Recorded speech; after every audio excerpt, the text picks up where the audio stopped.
नमस्ते स्टूडेंट्स। राजपूताना शिक्षण से जुड़ने के लिए आपका स्वागत है। तो जैसा कि आप जानते हैं, हम पढ़ रहे हैं हमारी राजस्थान बोर्ड की 9th क्लास की बुक, और इसमें भी हम पढ़ रहे हैं राजस्थान का एकीकरण। तो हम एक एक करके एक चरण कंप्लीट करते जा रहे हैं। हमने पहला चरण पढ़ लिया था, मत्स्य संघ। आज हम पढ़ेंगे राजस्थान में एकीकरण का दूसरा चरण। तो स्टार्ट करते हैं वीडियो। इससे पहले आप किसी ने चैनल को सब्सक्राइब नहीं किया है तो चैनल को सब्सक्राइब कर लेना एंड वीडियो को लाइक एंड शेयर कर देना। ठीक है, अब हम पढ़ते हैं राजस्थान में एकीकरण का दूसरा चरण। तो दूसरे चरण का नाम क्या होता है? वो है राजस्थान संघ या राजस्थान संघ का निर्माण। तो देखिए, रियासती विभाग ने 3 मार्च 1948 ईस्वी को कोटा, पहले जो बुक में दे रखा है वो पढ़ते हैं, फिर हम शॉर्ट करके इसके नोट्स बनाएंगे। देखो, 3 मार्च 1948 ईस्वी को कोटा, बूंदी, झालावाड़, टोंक, डूंगरपुर, बांसवाड़ा, प्रतापगढ़, किशनगढ़ और शाहपुरा की रियासतों को मिलाकर राजस्थान संघ नामक राज्य के निर्माण का प्रस्ताव दिया। किसका निर्माण करने का नाम दिया? राजस्थान संघ का।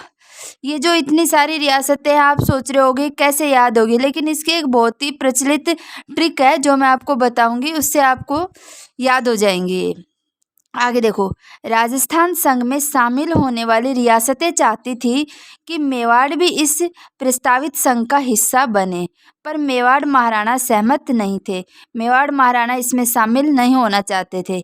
यद्यपि मेवाड़ प्रजामंडल ने महाराणा के इस निर्णय का विरोध किया, परंतु अंतिम परिणाम इस संघ को मेवाड़ के न शामिल होने के रूप में ही आया, यानी कि मेवाड़ इसमें शामिल नहीं हुआ।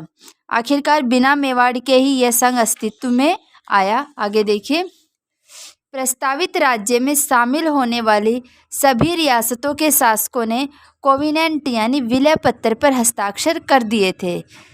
बांसवाड़ा के महारावल थे कौन? चंद्रवीर सिंह ने विलय पत्र पर हस्ताक्षर करने में थोड़ी हिचकिचाहट बताई। अंत में पड़ोसी रियासतों की सलाह पर उन्होंने भी विलय पत्र पर यह कहकर हस्ताक्षर कर दिए कि मैं अपने डेथ वारंट पर हस्ताक्षर कर रहा हूँ। ये बहुत ही फेमस लाइन है जो काफ़ी बार एग्जाम्स में पूछी गई है घुमा फिरा कर, कि ये किसने कहा कि मैं अपने डेथ वारंट पर हस्ताक्षर कर रहा हूँ? तो किसने कहा? बांसवाड़ा के महारावल चंद्रवीर सिंह पर। तो ये था हमारा छोटा सा एकीकरण का दूसरा चरण। अब हम इससे जो भी क्वेश्चन निकले हैं शॉर्ट तरीके से हम याद कर सकते हैं, वो याद करते हैं। देखिए, राजस्थान का एकीकरण का दूसरा चरण। पहला चरण मत्स्य संघ हमने पढ़ लिया था, अब हम पढ़ेंगे दूसरा चरण। नाम क्या है? पूर्व राजस्थान या राजस्थान संघ। काफ़ी बार एग्जाम्स में आपसे पूछा जाता है कि एकीकरण के किस चरण में सबसे पहले राजस्थान शब्द का इस्तेमाल किया गया। तो वो क्वेश्चन, उसका आंसर ये आएगा कि दूसरे चरण में पूर्वी राजस्थान या राजस्थान संघ के नाम से किया गया। आगे देखिए, इसका निर्माण कब किया जाता है? 25 मार्च 1948 ईस्वी को। 25 मार्च 1948 ईस्वी को, यानी मत्स्य संघ के 6 दिन बाद। विलय कब होता है? मतलब किस किस में विलय होता है? तो 9 रियासतें होती हैं और एक ठिकाना होता है। ठिकाना कौन सा है? कुशलगढ़ ठिकाना और 9 रियासतें। अब ये 9 रियासतें कौन सी? आप सोचेंगे कि इनको कैसे याद करें, तो एक बहुत ही अच्छी ट्रिक है, बाबू झाड़ू कीको प्रेसाटो। बाबू झाड़ू कीको प्रेसाटो। बा से बांसवाड़ा, भू से बूंदी, झा से झालावाड़, डू से डूंगरपुर, की से किशनगढ़ और को से कोटा, प्र से प्रतापगढ़, श से शाहपुरा, ट से टोंक। अब आपसे पूछा जाएगा कि अंग्रेजों के द्वारा स्थापित कौन सी रियासत थी इसमें? तो झालावाड़ रियासत यहीं पे आ गई। और जयपुर रियासत से अलग होने वाली रियासत कौन सी थी? तो हमारी 18वीं रियासत थी टोंक, जो जयपुर से अलग हुई थी।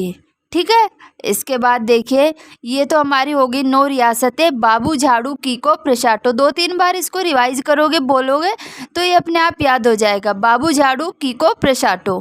आगे देखिए, उद्घाटन कहाँ होता है? राजस्थान संघ का जो उद्घाटन है वो होता है कोटा दुर्ग में, या फिर इस कोटा दुर्ग के बारे में एक बात है, 1857 की क्रांति का दुर्ग। कौन सा दुर्ग है? कोटा दुर्ग। उद्घाटनकर्ता वही हैं जो हमारे मत्स्य संघ के थे, नरहरि गौडविल। राजधानी कोटा, राजधानी किसे बनाया गया? कोटा को। राज प्रमुख कोटा के भीम सिंह को और उपराज प्रमुख बनाया गया बूंदी के बहादुर सिंह को। प्रधानमंत्री थे गोकुललाल असावा। ये कई बार पूछा गया है कि गोकुललाल असावा जो प्रधानमंत्री रहे हैं द्वितीय चरण के, वो किस ज़िले से संबंधित थे? तो शाहपुरा भीलवाड़ा से वो संबंधित थे। फिर बहुत ही फेमस और मोस्ट क्वेश्चन आ जाता है आपके पास कि किस शासक के द्वारा कहा गया कि मैं अपने डेथ वारंट पर हस्ताक्षर कर रहा हूं? तो ये बांसवाड़ा के चंद्रवीर सिंह के द्वारा कहा गया।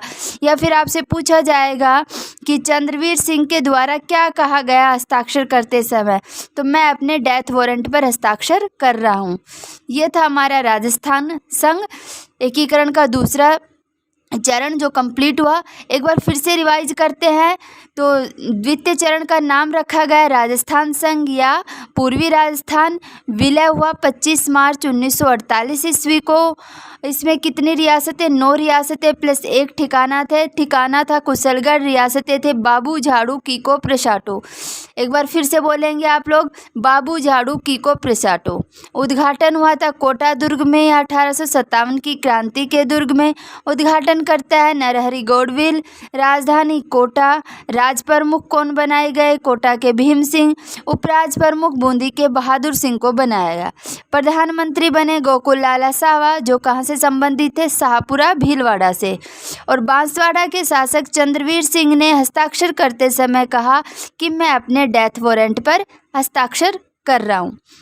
ठीक है, आई होप आप सभी को ये समझ आ गया होगा। अगर किसी को कोई भी डाउट हो तो आप लोग कमेंट कर सकते हैं कि इसमें क्या होगा, मैं आपका रिप्लाई ज़रूर करूँगी।